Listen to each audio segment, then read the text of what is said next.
জিবরাইল নবীর নিতে আইছে। নেওয়ার পরে সিদরাতুল মুনতাহা এক নবী বল, আমার পক্ষে আর সামনে যাওয়া সম্ভব না। যদি আমি যাই তাহলে আমার 600 ডানা শেষ। আচ্ছা, আল্লাহ বলছে জিবরাইল তুমি যাও, নবীকে নিয়ে আসো। জিবরাইলের দায়িত্ব হলো আল্লাহ পর্যন্ত পৌঁছাইয়া দেওয়া। আল্লাহ পাঠাইছে, অর্ধেক রাস্তাও না,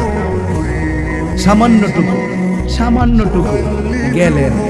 যাওয়ার পরে কয় ইয়া রাসূলুল্লাহ, আমার পক্ষে আর যাওয়া সম্ভব না।